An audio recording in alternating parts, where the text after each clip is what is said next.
dejó bastante tela para cortar con respecto a lo que dijo, ¿no? El tema presupuestario y fundamentalmente sobre este blanqueo de deudores morosos. Ahora es el turno de analizar la perspectiva económica, cómo se ve de cara al futuro con el doctor Héctor Paglia. Héctor, gracias por venir. Al contrario, gracias a ustedes. Le dejo la apertura a mi compañero de bloque acá.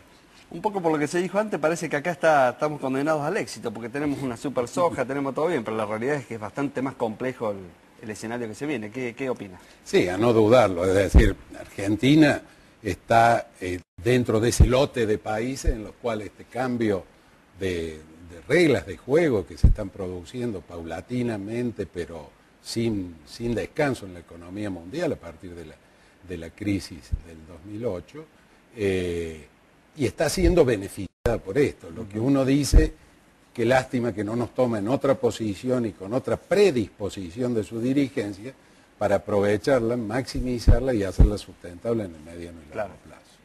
Es decir, una soja de estos valores y a los que puedan proyectarse no son la garantía de que vamos a tener un país con menores niveles de pobreza, por ejemplo. De hecho, vemos que la pobreza está costando mucho erradicarla en la Argentina, que hay bolsones de indigencia creciente y que hay una serie de elementos que van más a lo institucional que a lo económico, que ponen en tela de juicio o en duda cuál es el panorama de mediano y largo plazo de Argentina. ¿Cuáles son las dudas que vos ves planteadas dentro del mediano y largo plazo? Pues yo fundamentalmente creo que Argentina necesita volver a un clima de fortalecimiento de sus instituciones, de respeto de la institucionalidad, que tiene que entender que la política no es o no se debería entender como lo que vimos en el Congreso en estos días con el tratamiento del presupuesto. Es decir, la política implica agudizar el ingenio para los consensos y no significa el garrote de un lado ni tampoco la zancadilla por el otro para obtener algún beneficio. En ese marco nosotros vemos cuestiones que hacen a la economía propiamente dicho, fundamentalmente lo vinculado a la inflación y a las expectativas que hay detrás de ello y la falta de inversión suficiente para mantener un proceso de crecimiento sustentable que si no se recrea este buen clima, indudablemente que no va a alcanzar para lograr un mejor estándar de vida y menores niveles de pobreza el buen contexto internacional. ¿Hasta qué punto? Porque por un lado está claro que el boom de los commodities y después de 30 años de deterioro de los términos de intercambio empezamos a volver a respirar y a mirar con otro horizonte el futuro. Pero ¿hasta qué punto eso que está claro que nos favorece genéricamente no termina también siendo un condicionante? De pronto, por ejemplo, un mercado cambiario libre hoy sería complicado con una super soja como la que hay. Sí, sería complicado en la medida que tuviéramos el aluvión de dólares que tiene Brasil, por ejemplo, para inversión productiva.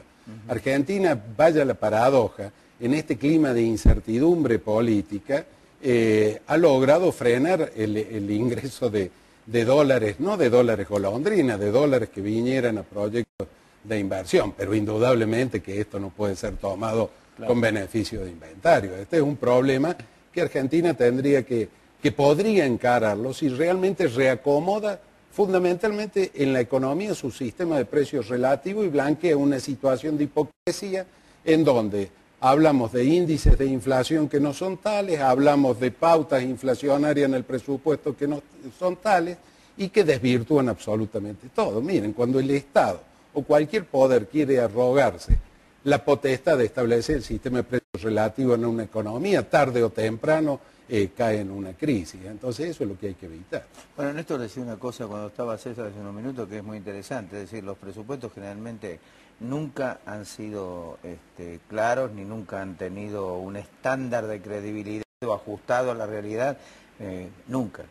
Seguro, Ricardo, en los 90 nos sentábamos en este mismo programa a discutir de cómo se minimizaba el déficit fiscal que planteaban los presupuestos. Ahora estamos en lo opuesto, decimos se está subestimando el superávit fiscal. Entonces, pero eso no habilita a que el Poder Ejecutivo sea privado de tener la herramienta, ni tampoco habilita no dar la discusión. No creo. Es lo que hablamos, es lo que hablamos recién con ACF. O sea, vos podés aprobar el presupuesto en general, y en particular la oposición podría haber hecho prevalecer la cantidad de votos que tenía para oponerse a distintos aspectos con los que no estaba de Y acuerdo. discutir artículo por artículo y pedir apertura. Por ejemplo, yo no he escuchado a ningún diputado plantear la necesidad de producir una apertura en la información de los programas de gasto que trae el presupuesto.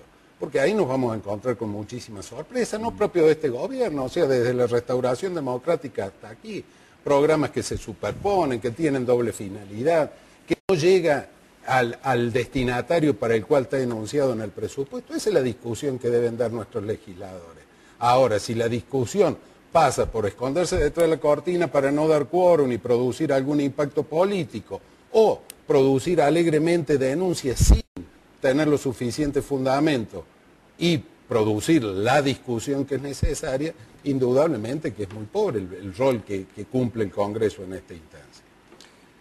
Vamos a un tema fácil. En el mundo en general la inflación no ha sido un problema y uno ve ahora publicaciones donde no se habla de inflación necesariamente, bueno, en el mundo 2% ya se habla de inflación, pero no sería nuestros ojos. Perdón, Brasil está alarmado pues supera el 5. Claro, ¿no? exactamente, o sea que se habla en esos términos, pero se advierte sobre el impacto de esto de los commodities en los alimentos. ¿Cómo se soluciona, cómo se encara el tema en Argentina, que venimos ya con una inflación real mucho más alta de la que se dice, y el aumento de los commodities también va a impactar necesariamente en los alimentos por encima del ritmo de inflación?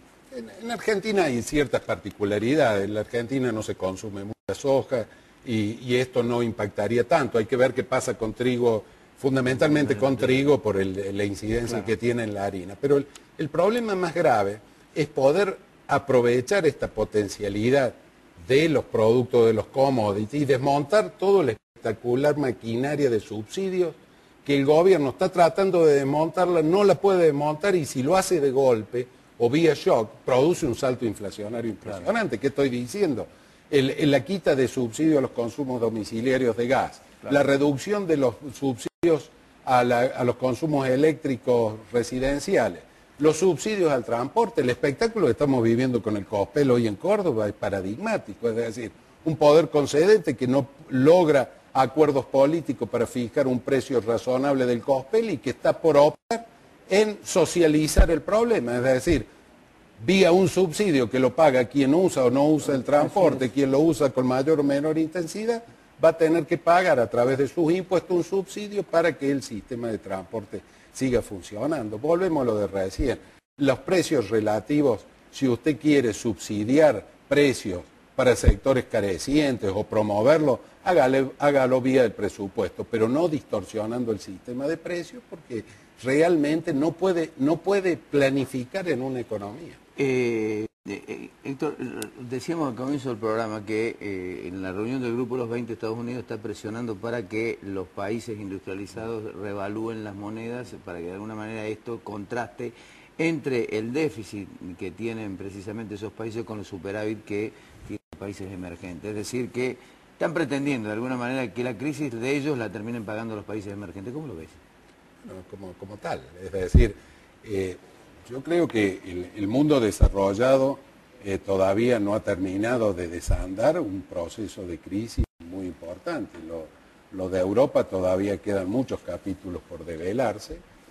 Creo que Estados Unidos ha emergido tenuemente con un proceso de crecimiento que todavía no alcanza para bajar fundamentalmente el desempleo y para producir mayores niveles de consumo, pero acá se ha desatado una guerra del sálvese quien pueda, entonces ¿quién exporta el costo de la crisis a quién? Bueno, China no está muy de acuerdo con respecto a la posición de Estados Unidos, ¿no? Es que yo creo que esto trae y daría para todo un programa, un cambio en las reglas de juego de la globalización muy importante. Es decir, si nosotros vamos a buscar cuál es la verdadera causa de la crisis internacional, no son las hipotecas básicas, ese fue el emergente. Claro.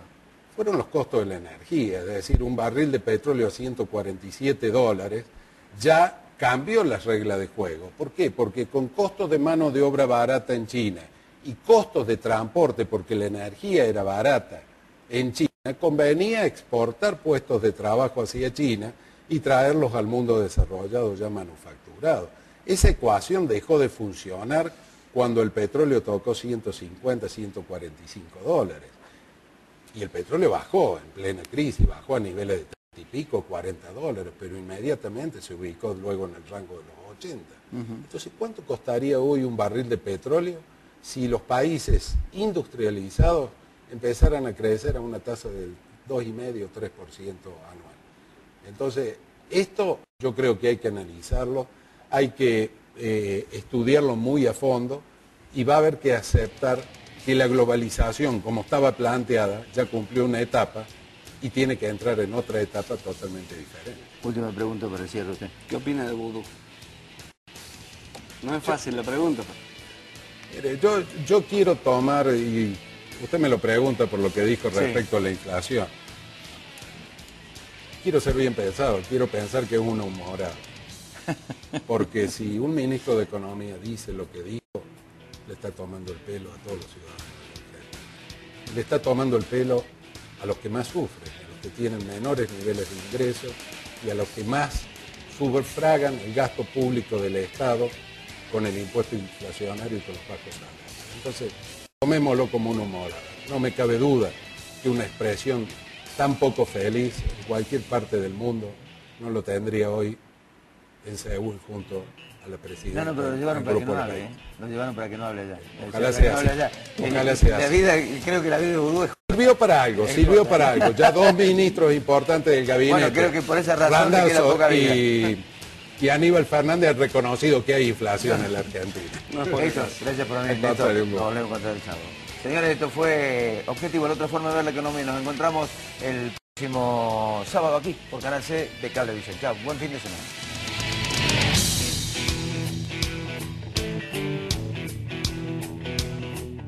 Auspiciaron Objetivos. Fabicur Ixa, Marco